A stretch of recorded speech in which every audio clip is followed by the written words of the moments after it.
All right, welcome back to I Was a Teenage Exocolonist.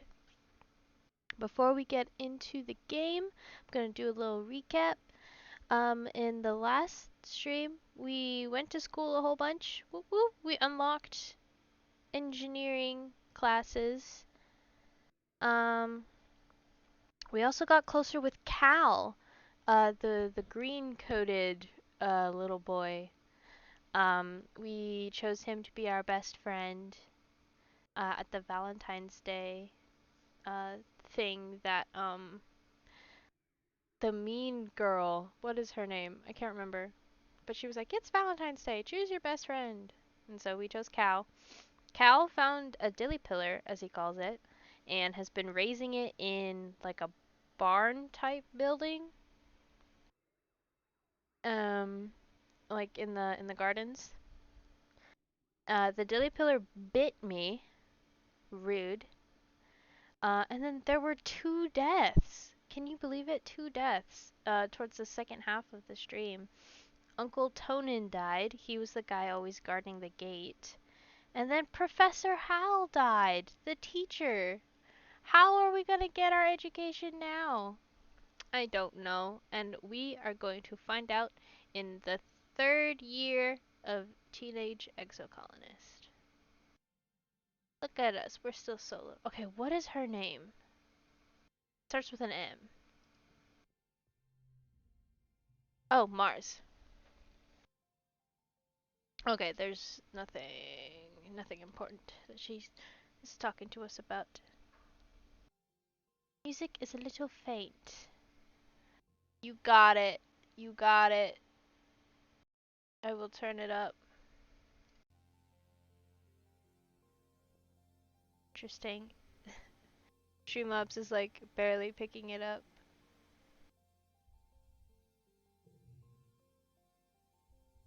Audio.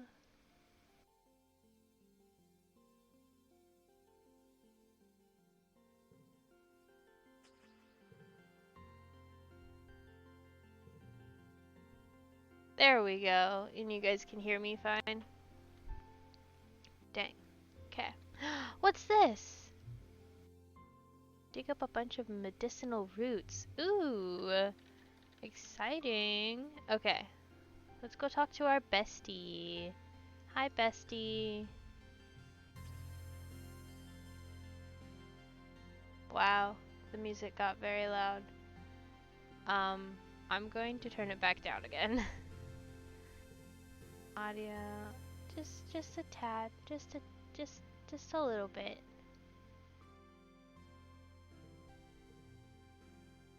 There we go. That looks good.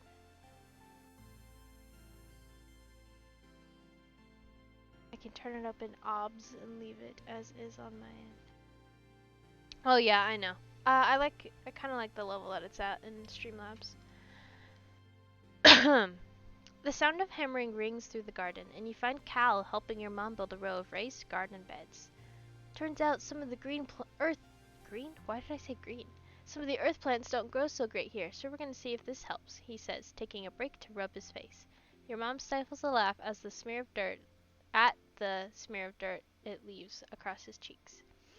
Your mom says we gotta worry about the nitrogen levels soon, he continues, but that hopefully we'll be eating just plants that grow here before then. You wanna hear a fun nature fact? You recently overheard the children learning how to count by studying hop-eyes. Hop-eyes have 1 foot and 2 tail forks. I have a donation? Oh my gosh, it didn't even like ping me. Oh! No, that's not it. I didn't even hear it. Well, thank you for the donation. That means a lot. Hold on, I have to check this. Is it $10? Thank you for the $10 donation. If you want to say like something nice in chat, just be like, "Hey, um, it was me who donated. It didn't give me the alert. I'll have to definitely check my extra life page later. I don't want to have too many Chrome tabs open. Oh my gosh, we got a donation. I thought I had it set up. I've tested it before, but it's okay.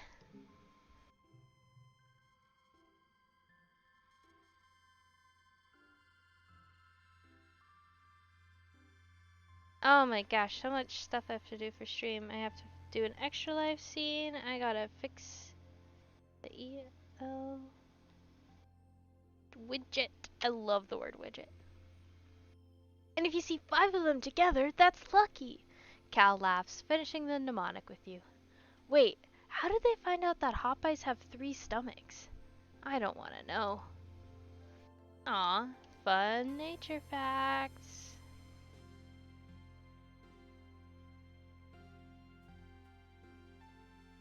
There's dice. Oh, Tangent has something to say. Oh, so does an enemy.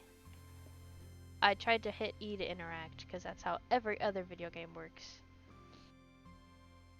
And so then I trapped it in my room, an enemy says, telling you all about the bug she saw in her quarters. Its wings were as big as my hand, and it had feelers. Like, whoa! It was bouncing all over the place, like boing, boing, boing. She gestures excitedly, swinging her arms over her head. The bugs here are so big, and they're everywhere. I was gonna give it to Tang, she says. She loves gross bug stuff. But she said I should just let it go, because if it stung me, I might get weird mutant powers. I mean, other than the one I already have. And I wanted to see if I got more weird mutant powers, so I started jumping around off higher and higher things until I was jumping off the back of the ship. And I got in so much trouble, but it wasn't even that high. She stops in her tracks. Hold on, she says, stooping to rub irritably at her knees for probably the 100th time in the past 5 minutes. Ugh! I'm gonna die. I busted out my knees and it's so itchy when my scales grow in. Annie, don't pick at it. Chief Steward Antecedent's voice rings out across the garrison yard. Pleasant but firm, it instantly transports you back to being in the ship Creche, tugging on her skirts and calling her auntie. An enemy jumps and stands up straight, her hands flying to her sides. Oh my gosh, look at Antecedent! She looks lovely. But Mom, an enemy whines, digging her fingers into her knees as Antecedent approaches you both, is so scratch-tastically itchy. Scratch-tastic. I know, lovely. Antecedent soothes her, patting down her riotous red hair. But the more you pick at it, the thicker your scales are going to grow in. An enemy tucks her hands under her armpits to keep from scratching. What if I want to have cool scales? She pouts. Antecedent smiles indulgently. At the rate you're going, I'm sure you'll be covered in them before you know it. No need to rush. An enemy's skin is dotted with patches of protective blue-green scales that grow in wherever she gets a cut or scrape. She rubs the patch on her jaw indignantly, the one she got when she ran headfirst into the food synthesizer back on the ship. Learned about their augment. Antecedent opens her satchel and pulls out a bundle of clothes. The queue for the nanoprinter is over a week long, so I patched your pants with scraps from your brother's clothing. Please, try not to put any more holes in them.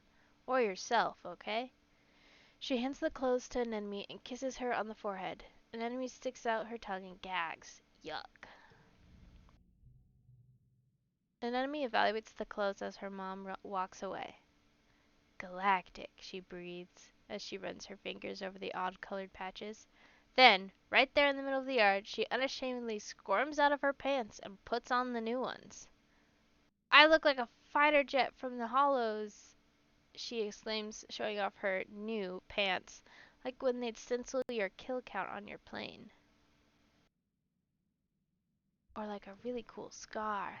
An enemy grins. Yeah, you get it. My pants are scarred, just like me. Aww, that's so sweet. Alright, let's go talk to Tangent. What up, Tangent? Tangent is storming around the quad in front of engineering, checking notes on her holopalm, gesturing and grunting in frustration. Ugh, this is the worst. What's the matter?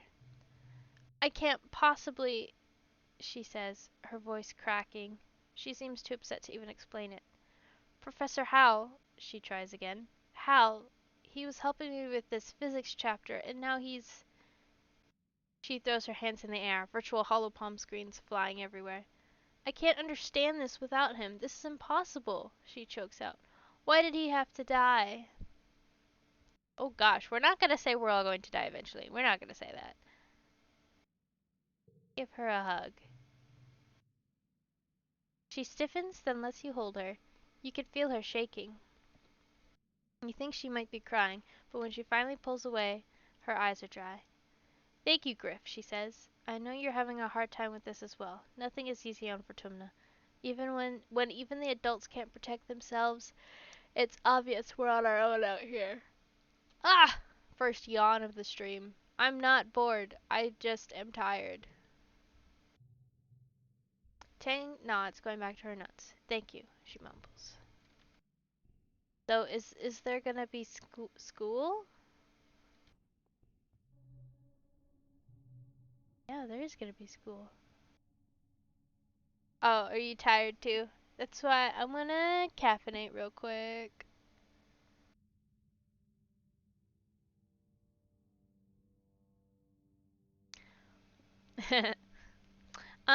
Let's our biology is really good.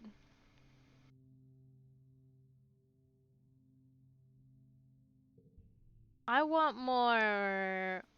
Oh, what do we do? Do we go work in the garden? Do we go do a job? Do we go to school? No, let's do self-defense training. 'Cause that was fun last time. Pick an activity to do this month. Defense training. Ooh. How's our stress? Our stress is okay. Yeah, I feel like we're gonna need decent combat. You run into Cal and an enemy on the hill behind the garrison, at a small construction site. They seem to be throwing logs. There's a bunch of them lying at the bottom of the hill. It's a caber toss, an enemy shouts to you, then grunts with the effort of lifting a 6-meter-long mush tree pole. She throws it like a javelin down the hill and sprints after it. My best record, she shouts, and ties a piece of caution tape to the end of the pole. Your turn next, Cal says, pointing to the neatly stacked pile of construction poles beside you. From the looks of the nearby construction, they're probably destined to be a new lookout tower someday. I'm gonna just choose an average one. Griff has made a fine pole selection, Cal narrates in a haughty voice, and has lifted it onto their shoulder. Next, they will approach the sprinting line and begin their run, tossing the caber before they reach the throwing line. Lift, run, throw. Toughness challenge. We are strong, boys. Card becomes 2. Well, then we'll put 2 there. We have to get 40. Gee willikers.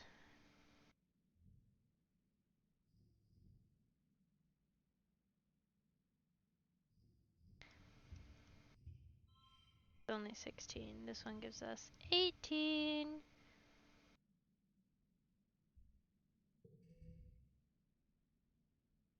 Alright, alright, alright, alright. Well, okay, we gotta get rid of our baby cards.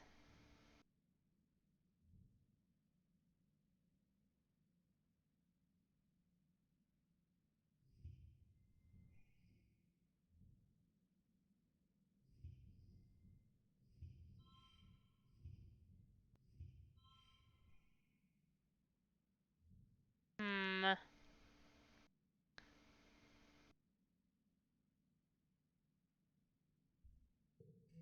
I don't like that. Oh, it's only 9.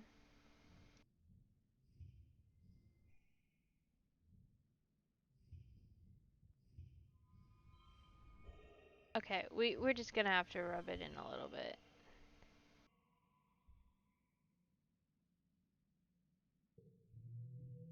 Oof. Oof. We did not do that well.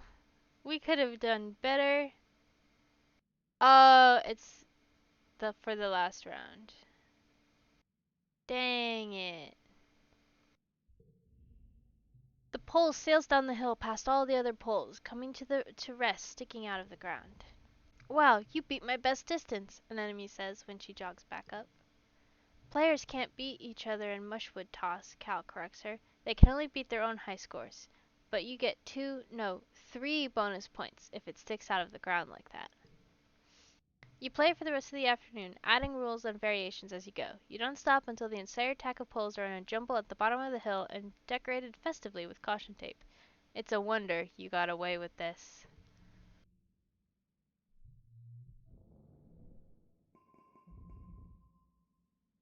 1. Animals. 15 stress, yeah. You've been having weird dreams, as usual. They seem to get worse around glow. You wake from a dream that has tears drying on your face, so you can't remember why. Just that you were terrified. Whatever it was, it felt real enough for a moment. You just lie in bed with your eyes closed and try to calm your breathing. You blearily rub your eyes and... Surprise! Oh, it's your birthday! Your dad leaps onto your bed and gives you a big cuddle. Happy birthday, little tomato head. 12 years old. Wow, can you believe it? No, your mom answers for you, laughing as she hands you your presents. It was just yesterday Antecedent was showing me how to change your diaper.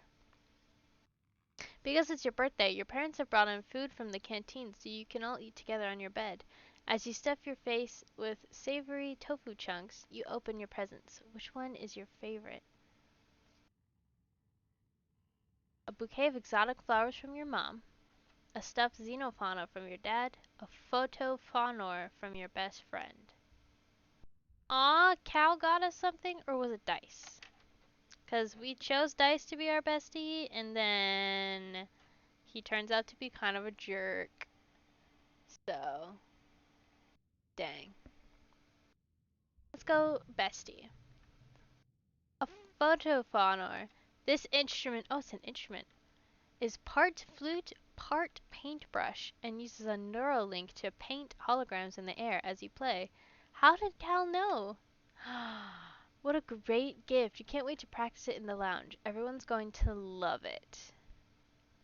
Oh my gosh, look at that thing. Looks more like a clarinet than a flute, but eh. As your dad clears away the wrapping paper and the dishes from breakfast, your mom folds her hands on the table and gives you a serious look. Uh-oh. So, she says, we've been here for 2 years now. I know your dad and I have always said you're in charge of your schedule, but we've been keeping an eye on you. A loving eye, your dad interjects, stuffing wrapping paper into the recycler pickup bin. A trusting, gentle eye. Professor Howell used to tell us all the time about how hard you're trying in school, your mom continues. That's great. Your dad and I are really proud of you. Working might seem fun and grown up when you're a kid, but if you want to do more than the manual labor, you'll need some book smarts too. Your dad joins again. So, it's time to start thinking about how you're going to contribute to the colony when you're older. At the look on your face, he laughs. Don't worry, we're not going to make you get a job right now. We're just asking, what do you want to be when you grow up? That's like a lot of kids. We're not going to do that. A teacher, a farmer, captain of the sports ball team, famous idol, a monster hunter. I don't want to hunt the monster. I want to be like, like an explorer who is just like documenting stuff. Don't be a teacher. Oh goodness.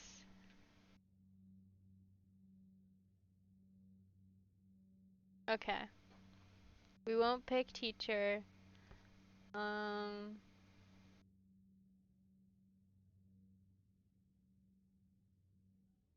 I mean, we've been doing farming with Cal. Let's go with that. Let's do farmer. Your mom looks touched, but says, "We're actually called agriculturalists, Griff." Your dad hums, "I prefer cultivator myself." Your mom thwaps him with the back of her hand, and he laughs. "Well, technically, we're a combination of agronomist and pastoralist, I suppose." "Well," your mom starts to get up, "I'm sure your friends all want to wish you a happy birthday." She stops and snaps her fingers. "Oh, you might not have considered a career as a depot clerk, but Al and Bernie mentioned their daughter Mars is working there, and she needs some help. Now that people can freely order luxuries, it's pretty busy there." "Sure beats shoveling dirt," your dad laughs. "If you don't take that job, you tell Mars I'll be right there." Your mom rolls her eyes and smiles.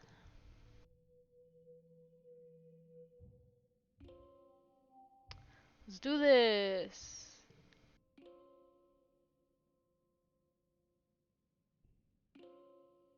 Yeah, age 12. Age 12 is the third year. Yeah, okay. Do do do. I guess. We get organizing and reasoning from, or we get organizing from here. Yeah, we do need more smarts, huh?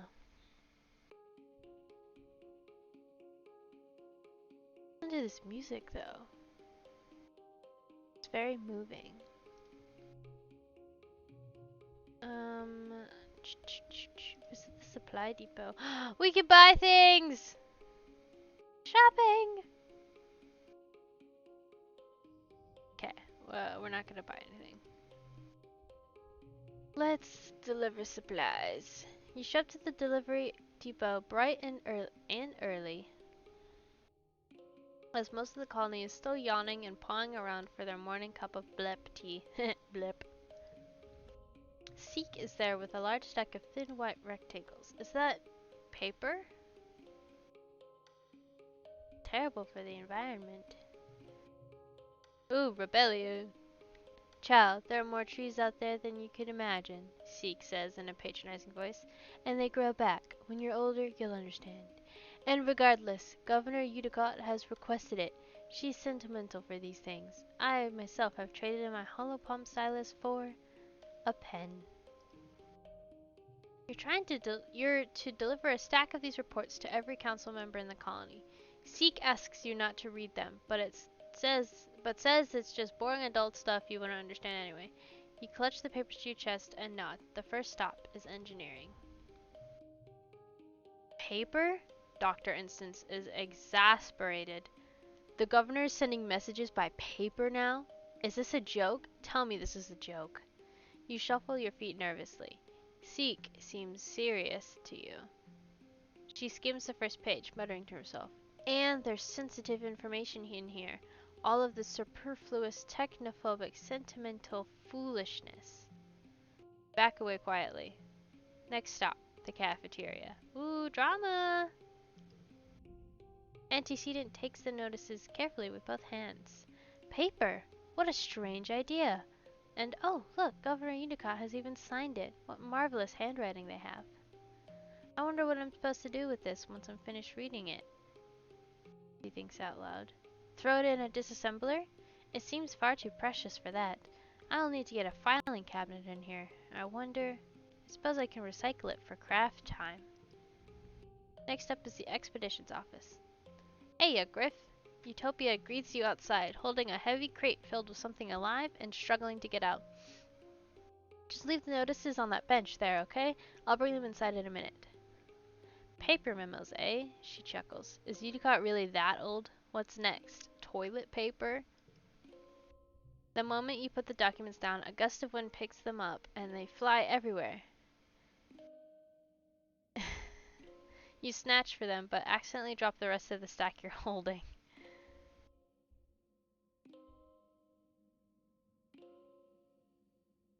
Ooh, wow.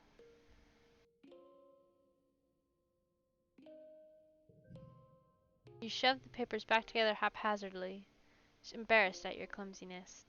Oh, we can't sneak a peek! Oh, no, I really wanted to. Oh, well. Refrain from sneaking any peeks. You dutifully deliver the remaining reports to Chief Rhett and your mom, who both seem confused they weren't sent via the HoloNet. You're a good kid and a good delivery person. You feel proud and important for delivering all the messages just like you were told. Get to work. Plus 5 kudos if total equals goal.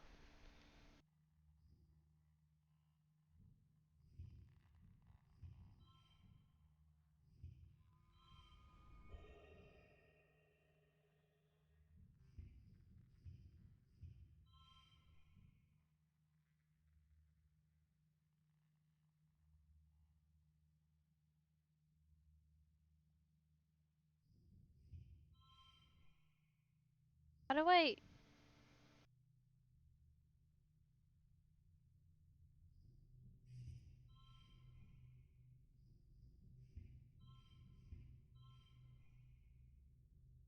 I can't. I'll just go above and beyond.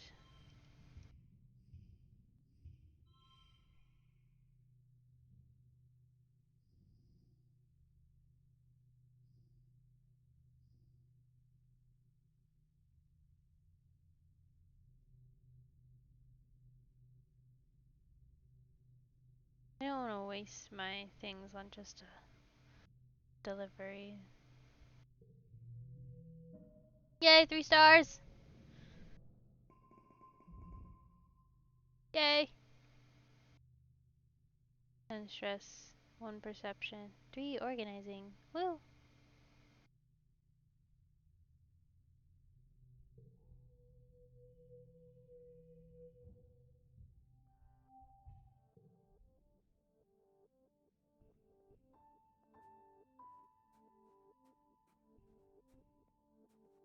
Are there goodies that we can pick up?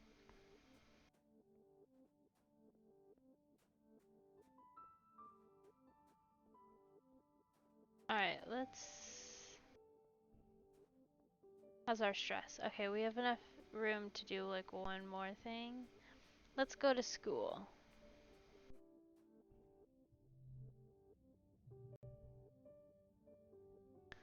I want more reasoning.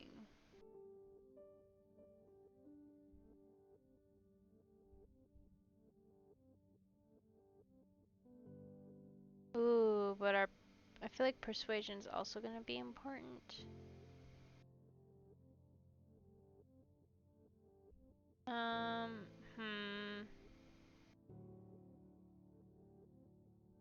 Let's just stick with our life sciences. You're not sure what to expect from life sciences class, this soon after Professor Hal's death. He was the teacher back on the ship. Who could possibly replace him? Take your seat in the classroom. There's no teacher here yet. You and the other students wait, exchanging awkward glances as time passes. Eventually, Chief Engineer Instance breezes through the door. She is accompanied by Tang, who takes a seat beside you, barely giving you a second look. Life Sciences. Instance snaps. Who can tell me what it is? She points at you. Griff, start us off with a correct answer, please.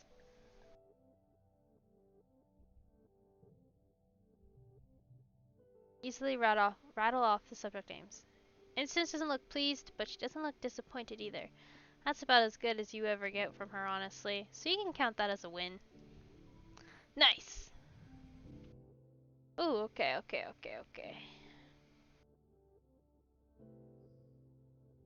Let's do... 3 of a kind. Plus 8. Feel like I can do better than that. Woo! Yeah, I can. Oh, still only 2 stars. The best score was 26. Dang it. We are so good on biology, dude. Unlock xenobotany research in geoponics. Nice. That was a short month. Oh yeah, it's because we didn't talk to anybody. New perk, native botany. Unlock xenobotany research in geoponics.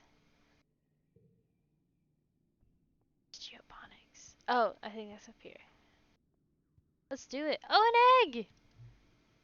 Hefty red xeno egg. Ooh, alright. Okay, we can't unlearn things. We can only unlearn things at the end of the... We are very strong. Look at all these strength cards. Gear. Oh, I need a perk. How do I unlock these?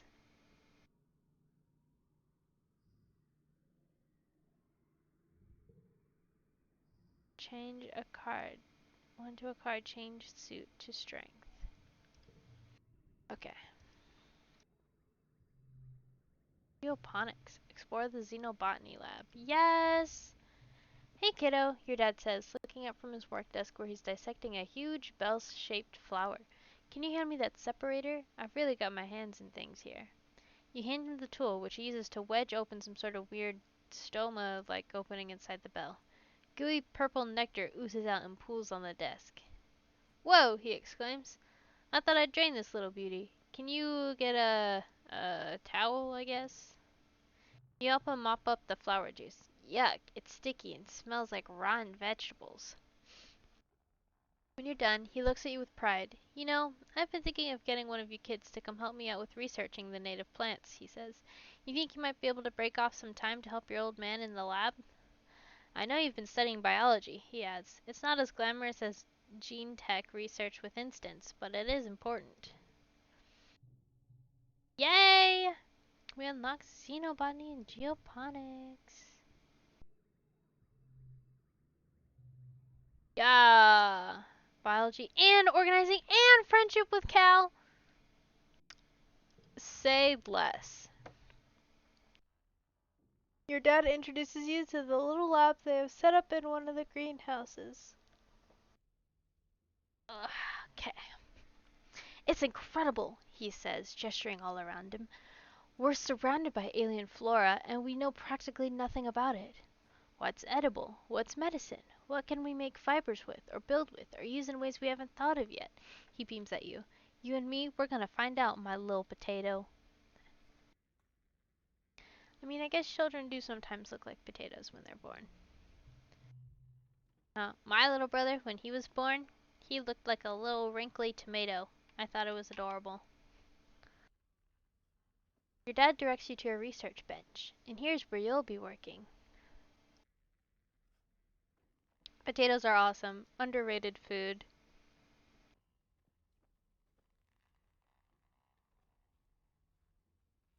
The bench is buried under samples and beakers and weird-looking alien sprouts. More than just a simple table, the analysis bench is covered with buttons and little holes you could put things into. Um, let's find the on switch. There is no on switch. You looked everywhere. Um, um, um. The bench is buried under samples of beakers and weird alien sprouts. More than just a simple table, the analysis bench is covered with buttons and little holes you could put things. Let's stick something in a hole. You put one of this. Sorry, I read ahead. Oh no, you broke it! Your dad laughs. Nah, just kidding. You're fine. Good instincts, kiddo. Let's press buttons at random. You mash all the table's buttons until yo yo yo, kiddo. It's congruence. She looks like Anya from Spy X Family with her little triangle hair. What did you?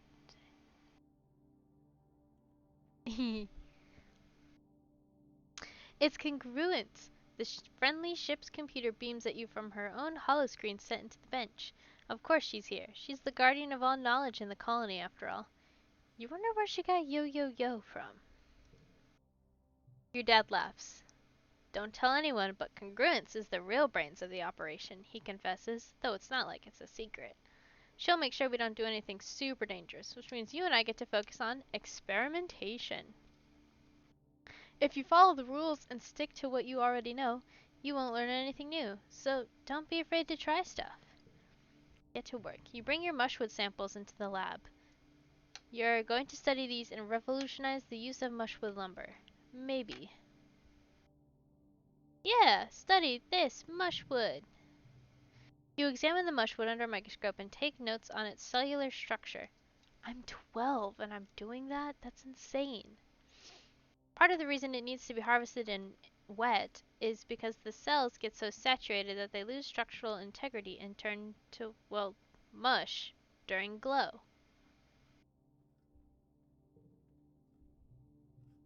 Studying the exact process by which the cells take in water leads to a breakthrough. It might be possible to hack the process and stop the mushwood trees from taking on too much water during wet. If they don't take on as much water, they won't take as long to dry. You should be able to develop a spray that the loggers can apply to the fruiting body of the mushwood, the part that sticks above the ground, to close its pores. Reducing negative pressure in the body should stop it from pulling so much water from the mycelial network underground. This is great! Logging will be much more efficient now. Yay! Yay! Okay. Boop, boop. Nope, that's not what I wanted. Boop, boop, boop. And boop, and boop. Okay, that's only gonna get us like 1 star. But that's okay. 2 stars. Okay, I'm good with that. We are stressed though. We are very loyal.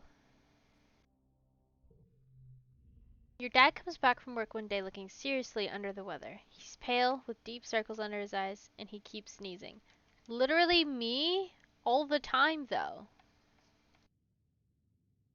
It's fine, he insists. It's just all this pollen in the air. It's gunking up the old air tubes. Do you remember hay fever, flulu? We always got it back on Earth, too. Your mom frowns and crosses her arms. We did, she agrees. So why isn't it bothering me? You're a lot tougher than me, sweet pea, your dad says, and your mom rolls her eyes. I'm sure I just have to get used to it, like you did, he continues. Maybe I'll go for a stroll outside the gates later. Really get a good lungful of the stuff. I'll feel bad for a few weeks, but after that, I'll be fine. Yeah, let's just inhale all of the scary, dangerous pollen that's in the air. That's fine. Your mom raises both eyebrows. Outside the gates? You? Your dad shrugs, then he falls into a fit of sneezing and can't answer. Your mom directs him to go lie down on their bed. You need rest, not machismo, she scolds him. I don't have achoo! Your dad sneezes. A macho bone in my body, foo-foo. I have to fertilize the corn and the pixie beans this week. Uh-huh, your mom grunts. Your dad pulls a handkerchief from his pocket and sneezes into it a few times. Big, yelling, honk sneezes that echo through your whole quarters. He pulls it away from his face, and you can tell something is wrong. Huh, your dad says weakly, holding the handkerchief away from his face. It's bright fuchsia pink and glittering in the light. That's weird. Then his eyes roll back in his head, knees buckle, and your mom yells for you to call instance. Oh no, our father! we were gonna do xenobotany research.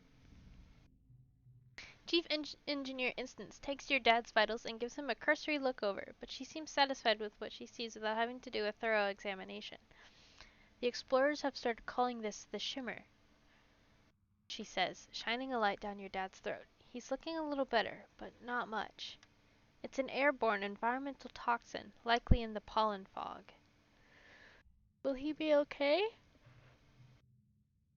It doesn't seem to cause long-term damage to the body, she explains. She gestures in the air, making notes on her hollow eye that only she could see.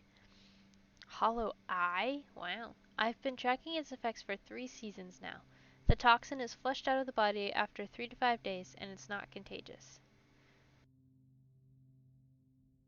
She looks down at your father. What that means for you, Geranium, since you're particularly susceptible to the toxin, you should be taking better pains to avoid exposure. If you must go outside during pollen, use a respirator. Is it pollen currently? It is.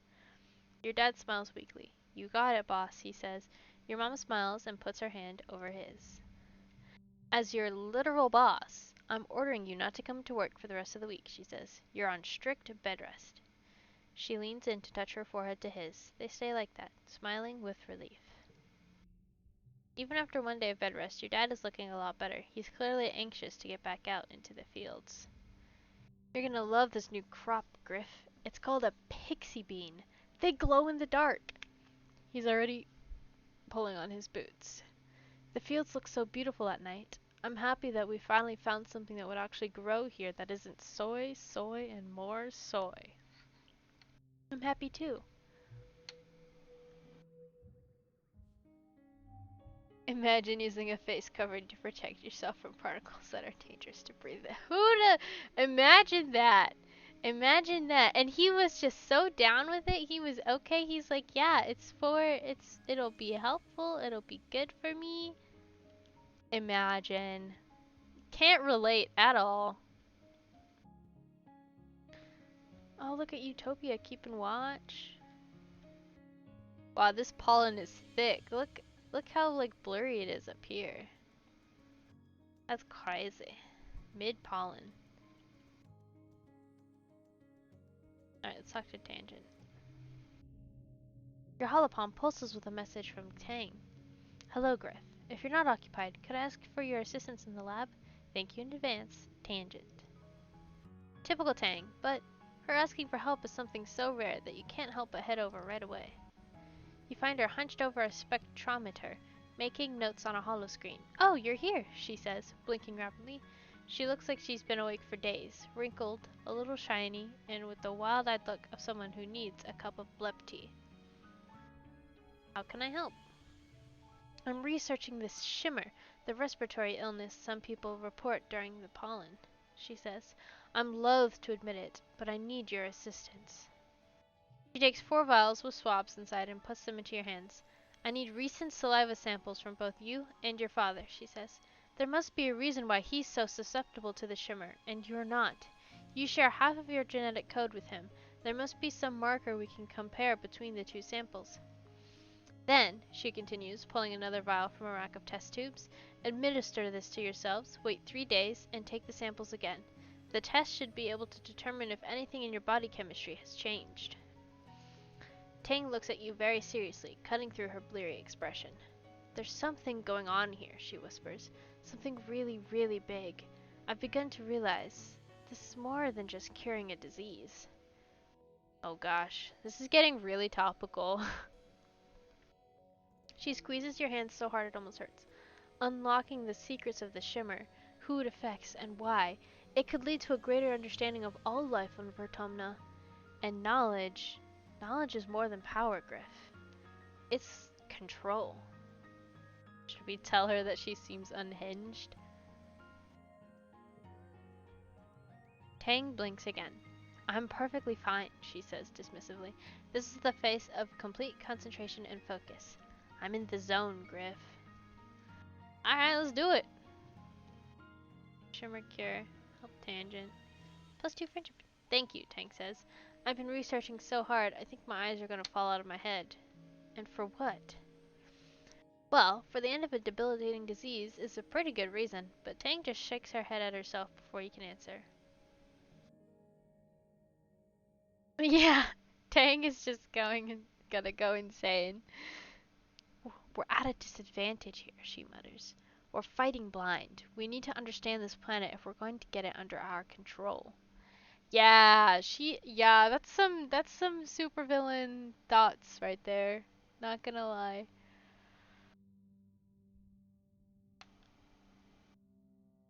Oh, I just looked over my extra life stuff. I think because one of my widgets has the alerts and the other one that you can see is just the bar, I didn't get the ping because I have it grouped in a thing that I have deactivated right now. So I'll deal with that later. I just happened to glance over and look at that. Yeah, we need a break soon. Let's go play our weird flute thing. Oh, we get stressed from it? What do we get? 3 creativity, 1 bravery. We get stressed from practicing our instrument? I thought it was part of relaxing.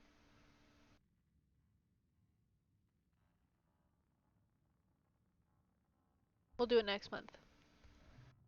Some friends are here. Who do you hang out with? Of course we hang out with Cal, our bestie. Not even a question. Cal is practicing hoverboard moves in a corner of the lounge. Because the board never touches the ground, the adults can't really complain. In this way, he has pillows to land in.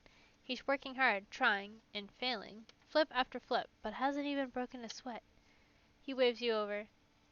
Hey, Griff, he says cheerfully. Do you want to practice with me? You practice with Cal for about an hour. It's exhausting. By the end, you're sweaty and a little sore, but you feel good. You promise him you'll come back all this month and keep him company. Yeah! Toughness. We got a thing from toughness. +1 to physical cards. Red cards get +1 in physical challenges. Nice. Do we want to forget? I don't want to forget these. I want to forget like the baby ones.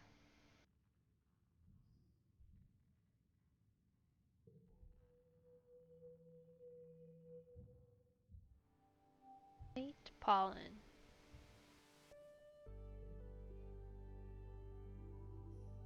We got a new perk. Oh yeah. +1 to physical challenges. I believe our inventory is full, but I'm still going to look for things. I would like to increase our organizing. We're kind of close. What is this? My biology is so high. Oh wait, I think we get that from... Yeah, we get organizing, biology, and friendship. And money from it. Or kudos. Hey Squirt, your mom calls out to you. Don't you think it's time you started thinking about what you're gonna do when you're older? You look at her in confusion. Isn't she always telling you to stay in school? She chuckles. You gotta think about it sometime, kid. How about you come join your folks on the farm, if you think you're up for it? Sure. Your mom claps you on the back. Oof! She's just as strong as she looks. Great, she says. Come see me in geoponics when you're ready to start. It'll be more fun than wheeling around dirt, I promise. We can do farming now. But we're researching xenobotany! Bop. Bop. Bop. Bop. Bop.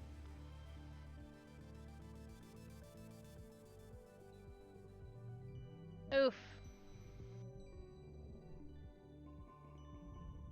Nice. Look at our shmoney. Yeah, I want to get our organizing up. Because we're close-ish.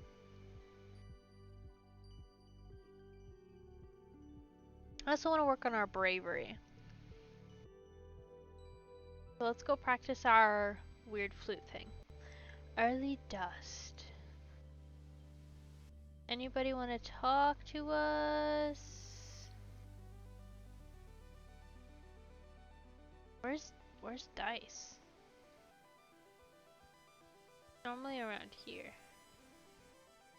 Oh, he's over here. He's being a little broody boy.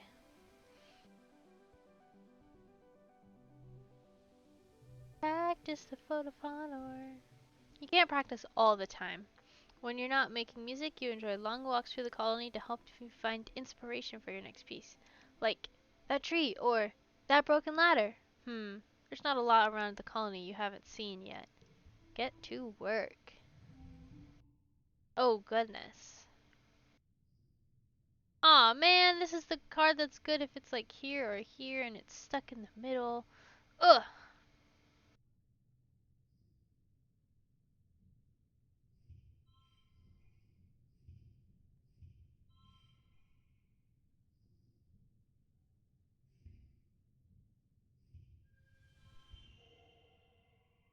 25, not bad.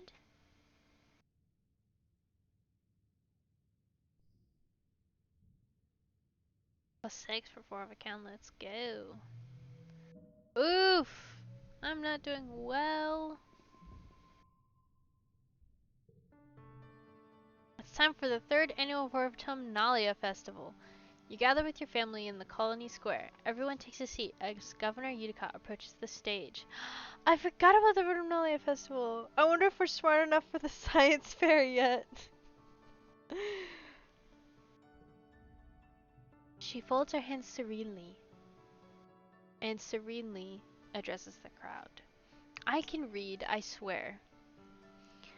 What a pleasure to address you all today as your governor, she says, looking as pleased as she ever does. In under 3 years, we've built a colony of which we can be truly proud. While we've suffered hardships and losses, we've remained standing, as always, looking toward the future we are building together. Let us use this midsummer festival as a time to reflect on our many blessings, Udicott continues. Fresh water, good food, healthy children, and a strong community. She bows her head. But first, let us remember Professor his name was short for halitosis. That's kind of unfortunate. Let us remember Professor Halitosis, who guided our children and kept our engines running for so many years. Chief Engineer Instance will be filling in, and with help from our ship's AI congruence, until someone can take up the mantle that rested so easily on Hal's broad shoulders. We also recognize the passing of our dear friend, Chief Surveyor Melatonin. Known for his gentle nature and curious spirit, Tonin joins his daughter Aspartame. What is aspartame? That's a thing. And his partner Lavandula in the world of our memories. Ah, Tonin suffered a lot of loss.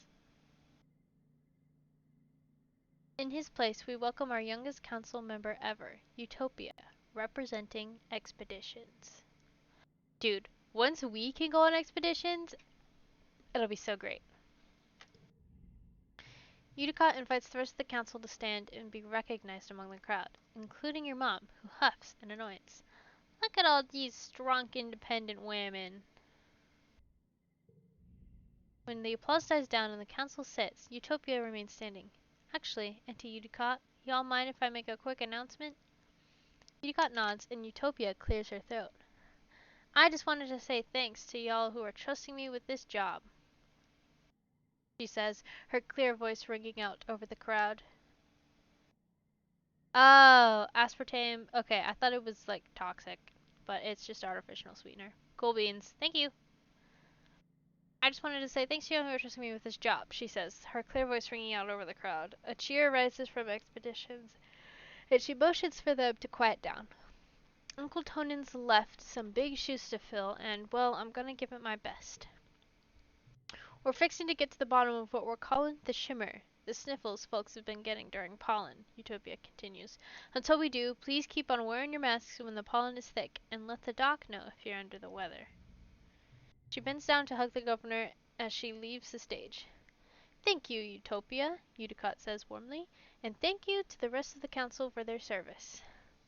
Live music starts playing, and Udicott smiles. And now it's time for games and feasting. The crowd disperses towards the feasting table, clearing the area of chairs so that children's competitions can be held. Which will you do this year? Oh no! What's the talent show? I feel like we don't have a lot of yellow cards. We're too dumb for the science fair. I guess we're wrestling a robot again.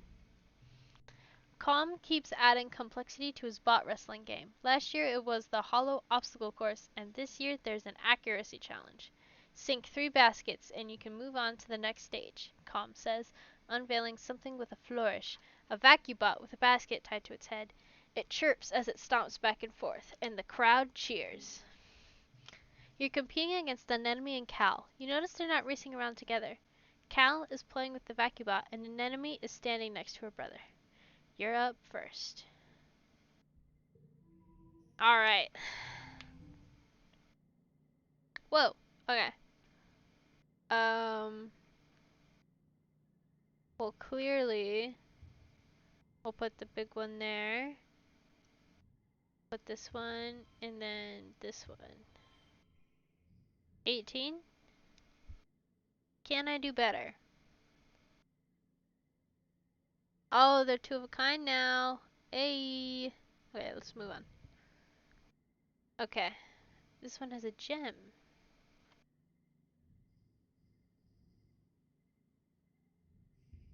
Okay, I see. I'll do this one here, this one, and this one. And we'll do this one. That'll leave us for 12 for the last round. Okay. Oh ho ho ho. Oh ho ho ho ho.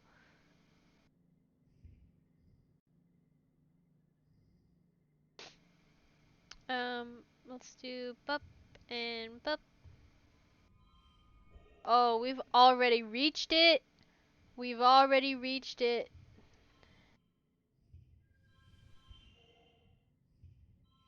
I mean, might as well. Oh no!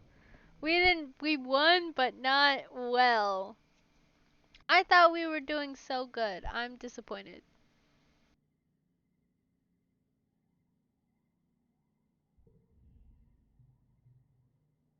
You thought the accuracy portion would be harder. Those vacuum bots can be fast when they're on a mission. This one seems to get bored waiting for you to complete the obstacle course, so by the time you line up to take your shots with the sports ball, it's stopped running around and has taken to carefully vacuuming the dirt under its feet.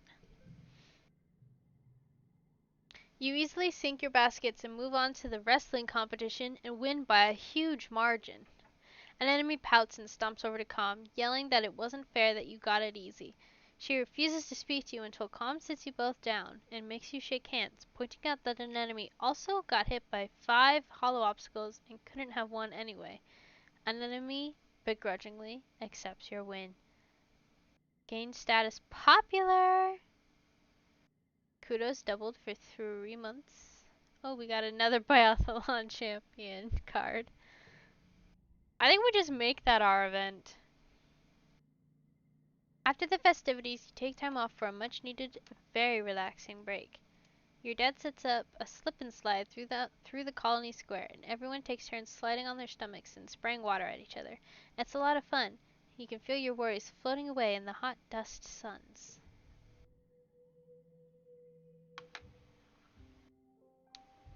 Mid-dust. What's this? Clear-minded. 10% chance to get a bonus +1 when increasing skills? What? Okay, our reasoning needs to get better. But also we get more kudos, so... Oh. Carefully pick a yellow flower.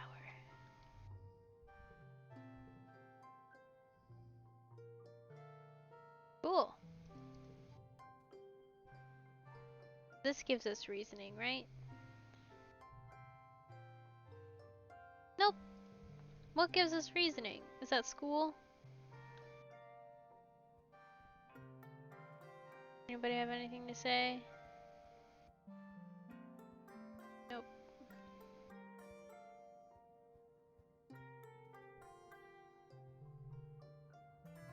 What will give us reasoning? +1 reasoning, +2 reasoning. Our reasoning is so low right now. But our biology is good, so we can probably focus on other things right now. Let's do engineering. It's been a while since you've taken a physics class. You wonder who they got to teach it after Professor Hal died. He was the teacher on the back on the ship. Who could possibly replace him? Congruence is waiting placidly for class to begin. Oh, Griff, hello, she says as you take your seat. It's been a while since you joined us to learn about the grand world of physics. Don't be surprised. I'm teaching this class now, in Professor Hal's absence. Congruence takes your place at the front of the class. Today we will learn about me. I'm the ship's onboard intelligence, but what does that mean? Does anyone have any questions for me? I think I'll just listen. Congruence explains that she had to do all kinds of calculations to help fly the ship and land it, and that she was designed to provide a user-friendly interface to the ship's systems. But Hal modded me to be far more than that. she says proudly. Now I can even tell jokes. Why did the computer cross the road? She asks. I don't know why. Congruence smiles widely. Okay, I am going to take a picture of this and look up what this is in binary. Okay. I took a picture of it, and I'll post what it is on the Twitter, I suppose.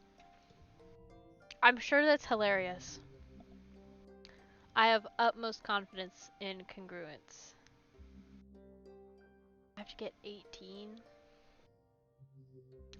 Not really a fan of my cards here. Oh, I'll just barely get it.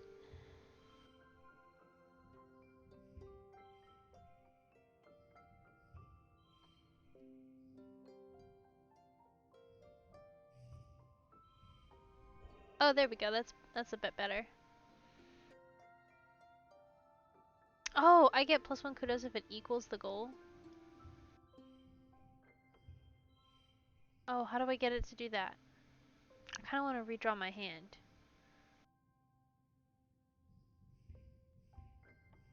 You know what?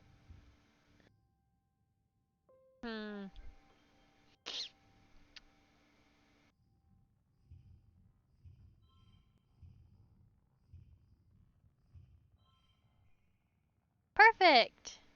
I figured it out. I'm so smart. Yay! We got some reasoning. Yeah, we need 19 more reasoning to get anything good from it. But maybe that 10 or above 10 reasoning now? Maybe that'll get us some more options. Do some self-defense, I think.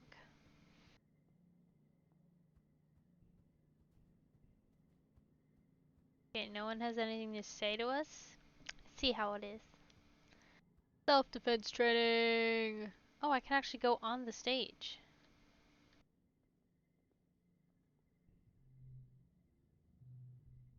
Defense training.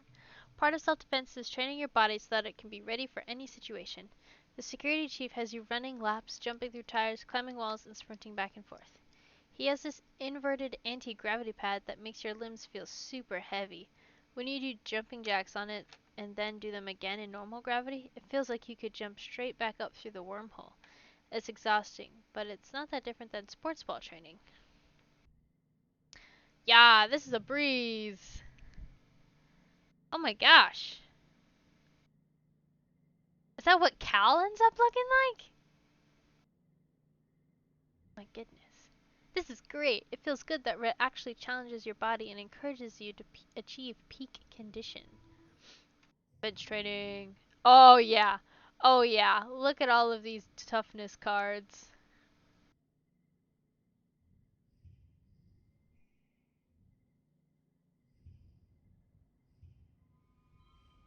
And we'll just add these on there. Yeah. Okay, 2 stars. Okay. Oh, we've almost reached combat. I'm sure combat will be helpful once we're older and we can go on expeditions and stuff. Early wet. It is springtime. This is what it looks like outside today where I live.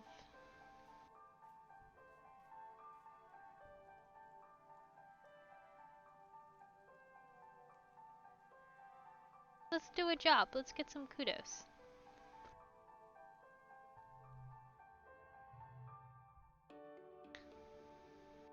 Only 5 kudos? Oh, but it's doubled, so it'll be 10. Another meeting of the Secret Fun Times Club. You're trying to figure out what to do today. It's your job as Vice President of Fun Ideas, but you're having trouble coming up with something. Think, Griff, think. What's that smell? Tang asks when she joins you. You think she means someone farted and you giggle, but then you can smell it too. It's like burning mustard or spices, strong and acrid. Then the overhead lights start to flicker. Oh, that keeps happening, Mars says with a shrug. Like, the same time every afternoon. Nobody knows why. It's a mystery. She and Tang look at each other, then at you. A mystery! They jump to their feet. There's a mystery afoot, and the Secret Fun Times Club is going to solve it. Tang brings up a fresh notepad on her hollow palm and adds 2 bullet points. Clue 1, weird smell. Clue 2, flickering lights. Cal sniffs the air. The smell's coming from that vent, he says, pointing to a screen in the corner. Ooh, get a schematic and see where the vent goes. You pull up a schematic of the ship on your hollow palm. Hold on, how much did... Oh, it doesn't say how much it cost. It takes a snaking route around the ship and connects to the cafeteria kitchens. It smells awful in here. Antecedent is here, fanning the nanoprinter with a cutting board while it belches out foul black smoke. Oh gosh, kids, she says. Don't come any closer. This darn nanoprinter's on the fritz again. Everything that comes out is awfully burned, and I don't want you to breathe in the smoke. Every gosh darn day, she mutters under her breath. She's just like, I imagine her to have like a Midwestern accent. Oh gosh, kids. Every gosh darn day. You look up. The lights are flickering here too. There. Did you see it? I didn't like that little fourth wall. Yeah, she's like... Well, they don't change their facial expressions. You take a closer look. There's some kind of black dust near them. That's weird. Little clumps of it are stuck to the wall and ceiling, all around the outlet and the back of the nanoprinter too. You climb up onto the counter, much to Antecedent's annoyance. When you put your hand near the black dust, your hollow palm makes your hand tingle, like it's vibrating slightly. Tangent climbs up with you and tries it too. Electromagnetism, she confirms. The ferromagnetic materials on our hollow palms are reacting to the presence of magnets, or an electric current. I think it's in this dust? She makes a note. Clue 3. Electromagnetic dust. Antecedent shoos you out of the kitchens. Out! Out! Go play somewhere else, my darlings. We've got supper to prepare. You follow the clumps of black dust through the lounge, down a long hallway to the children's creche. It's quiet here, and instinctively you all walk softly and stop talking. You slow as you approach the playroom. The creche playroom is empty and dimly lit, except for the hollow projector in the corner showing a purple teddy bear, the one that electrocuted your friend Tammy. It keeps flickering on and off.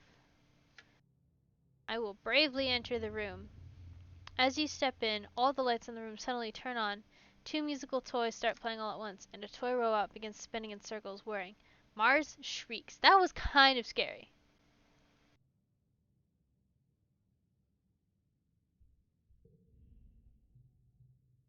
Tangent rushes suddenly forward, grabs the glass from an art table, and slams it upside down on the counter. I caught it, she yells. Whoa, new art! You gather around to see. Under the glass are what look like 4 metal round things, like ball bearings. As you watch, one of them starts to roll, advances to the edge of the glass, then rolls in a ring around the inside. It stops. Then a pair of long silver antennae emerge from the top of the ball. They click together, producing a bright spark of electricity. You all jump back. The other 3 balls gradually wake and begin snapping their own antennae. Think we solved our mystery, Tang says with a growing smile. Sure enough, you find more magnetic black dust and something else. Tiny bite marks in the electric cord leading to the hollow projector.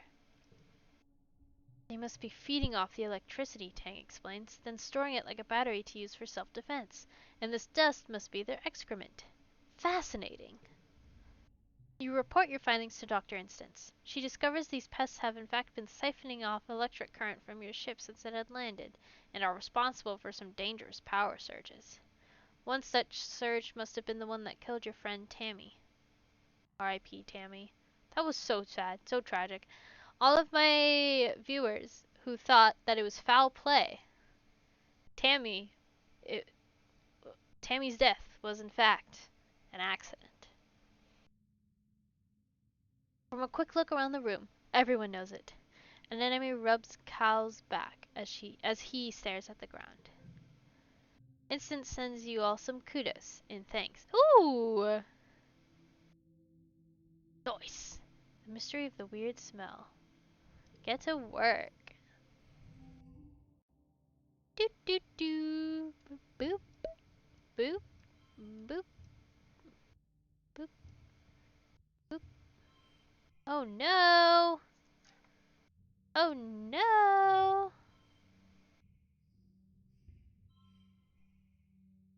Okay, I think we need to redraw our hand. Because we can't...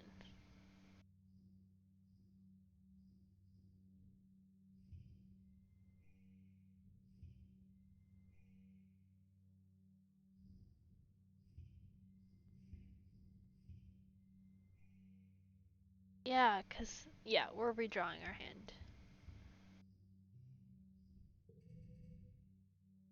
Okay, this is a little better. Oh wait, we should boop 5, 4, 3. Do do do. Okay. I think this isn't gonna get us very much though. What if we did this?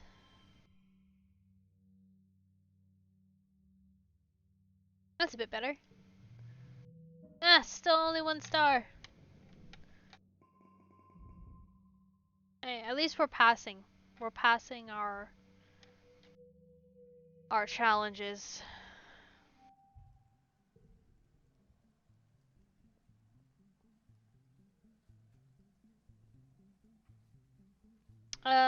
Maybe we do some... No, we're good on biology.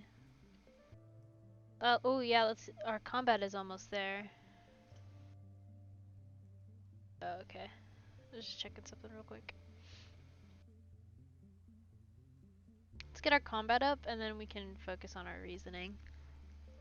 Actually, I also want to get our bravery up. So let's do combat, flute, and then during glow, we can go to school.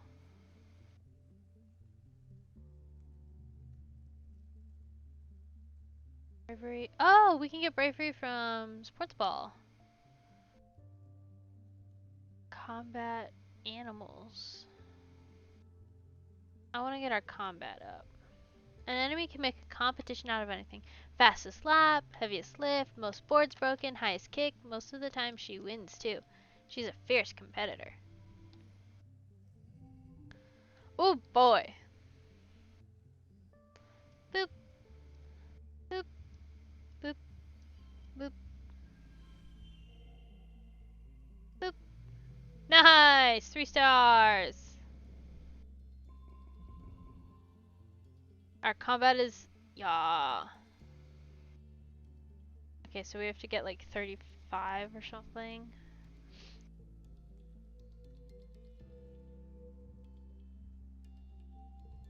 Late wet.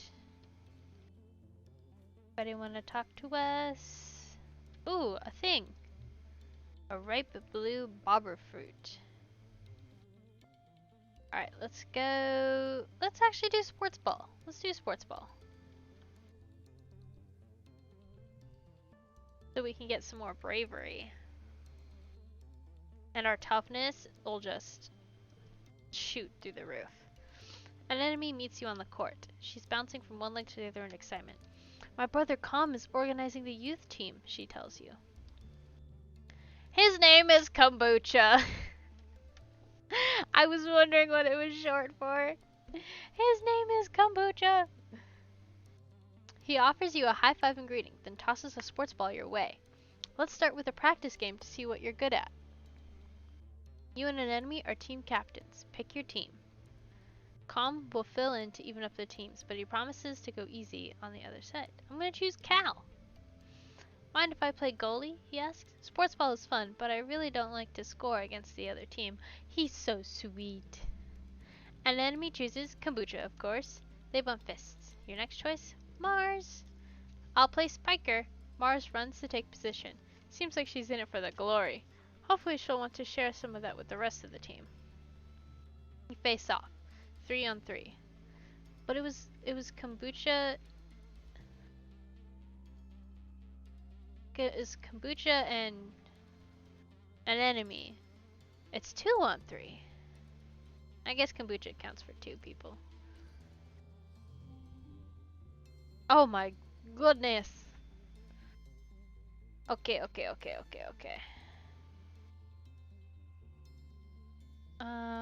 So we get a +1 to red cards, but -1, so this just kind of cancels out.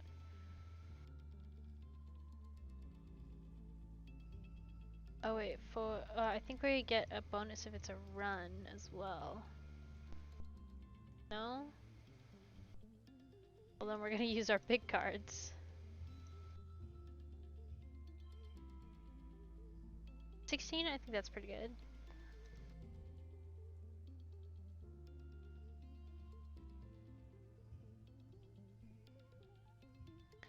Two, and then get the pair. Oh yeah.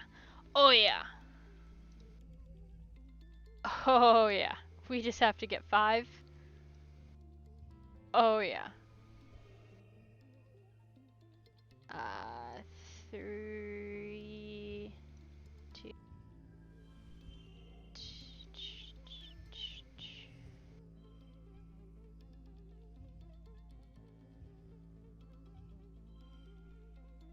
Oh, it's a straight, not a run.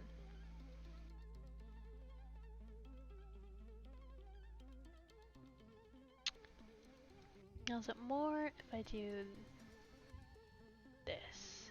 22.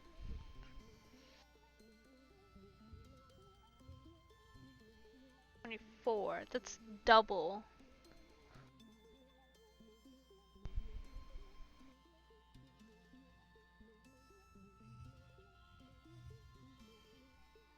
$26.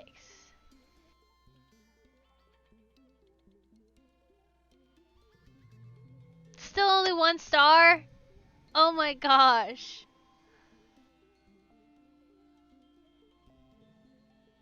Cal makes an amazing jump save but is winded when the ball hits him in the chest.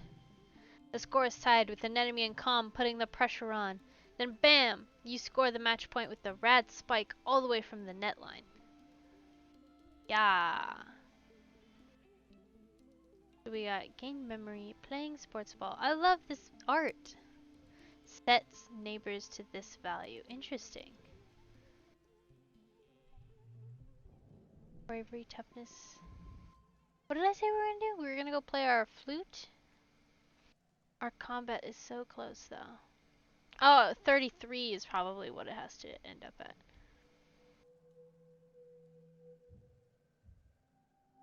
Glow time. What if we snuck out during glow?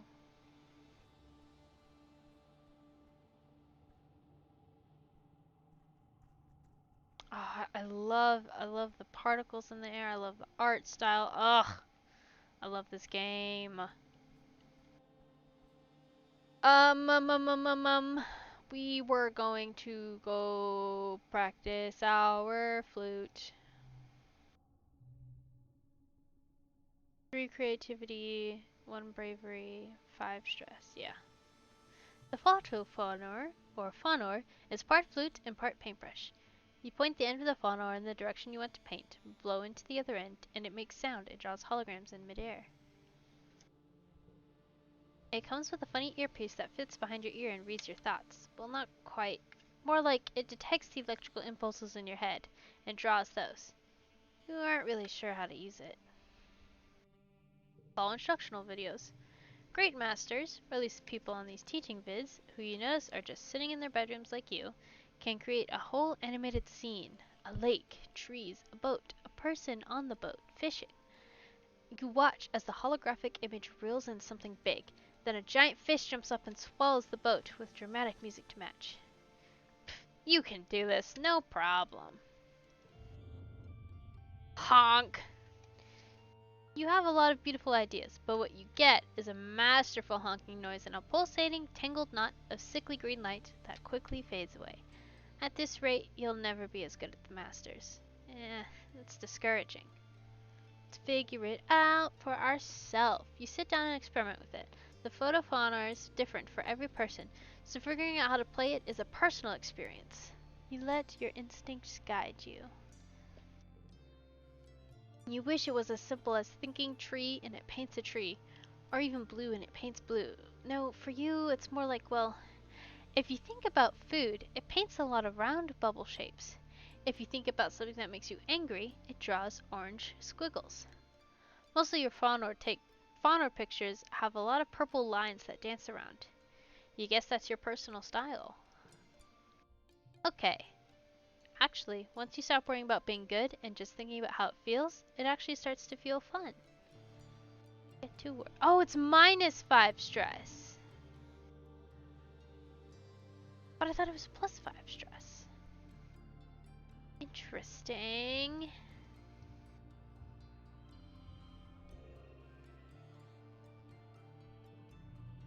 Hey, 3 stars. What? No, yeah, it was +5 stress, but it was also -5 stress, so nothing happened. Our bravery's getting there. Boop. 2 data points form a line, but 3 is a pattern. The colony has been on high alert all glow, hoping that the creatures from beyond the wall don't return for a 3rd year in a row. Surveyors keep reporting that they're seeing unusual animal activity. Even the plants seem different, they say, and new tracks that must have been left by creatures larger and heavier than you've ever seen. You and the other colonists drill evacuation plans. You're in engineering when you hear the sirens ring through the colony. You cover your ears against the noise and make your way to the nearby classroom. This is one of the assembly points, so you should be safe here. But it wasn't so safe last year for Professor Howell. What if another creature gets in? Congruence, the new teacher, is just a face on a computer screen. She can't protect anyone. Congruence flickers cheerfully. Please stay calm, children, she says. The defense squad is already en route to the creatures. This should all be over soon. You've been told this before. As the sirens continue, you're faced with a choice. Stay put or leave. I don't want to get hurt, but I want to know what's going on. See, oh, I'm so glad we increased our bravery. We're gonna do it. You stand up and leave. Tang and Mars stare at you like you have 3 heads. Congruence doesn't try to stop you, not that she could. She doesn't have any hands. You slow to a walk as you near the outer doors of engineering. Something doesn't feel right. You stop to listen in the dim emergency lighting and hear the metallic popping of something overhead. In the ventilation ducts, your blood goes cold. Monsters! They're here! You follow the sounds to a workshop and you force yourself to look through those slats of the vent. You gasp. 2 glistening bug-like eyes peer down at you. No, 4. 6? They blink in syncopated pairs. Then you hear it over the sirens, a soft pinging noise, halfway between a chirp and a purr. The creature skitters spider-like from one side of the vent to the other.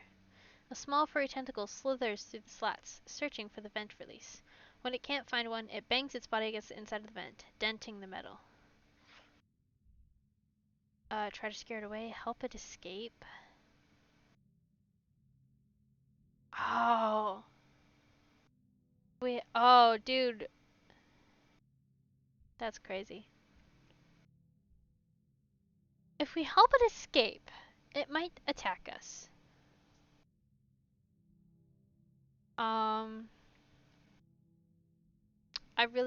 Let's try to scare it away. It frees itself from your grasp, bites you on the hand, and runs out the door into the night on its... Oh. Oof. Oof. And runs out the door into the night on its many feet and tentacles, pinging its weird little call. Ouch! You cradle your bleeding hand to your chest, hoping it didn't give you an infection or anything gross. At least it left engineering. It could have gotten into the engines and broken things. Or worse. It isn't long before the sirens turn off, ringing 3 short pulses as the all-clear message flashes on your holopalm. You and the other children file out of engineering, and you head back to your quarters. Your parents will want to know that you're safe. Your dad gives you a big hug, but your mom slumps into a seat at their small table. Seems like they were going specifically for geoponics this time, she mutters, but your dad pets your hair and shushes her. I'm sure it was just bad luck, Flulabelle, he says, but your mom shakes her head and folds her hands in front of her mouth, staring out the porthole window at the fields.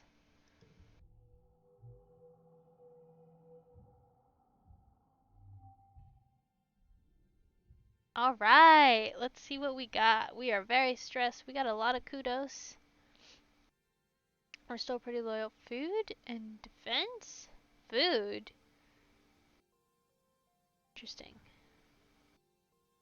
And these are our new cards. Hop-Eye Facts, Photophonor, doing paperwork, bought Athlon Champion, working those muscles, History of the Weird Smell, playing sports ball.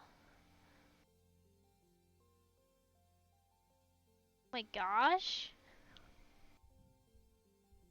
So let's go ahead and start it. Okay. Save. Save. Of stream. Stream 4? Stream 1, 2, 3. Cool beans! Well, let me go on over to the menu.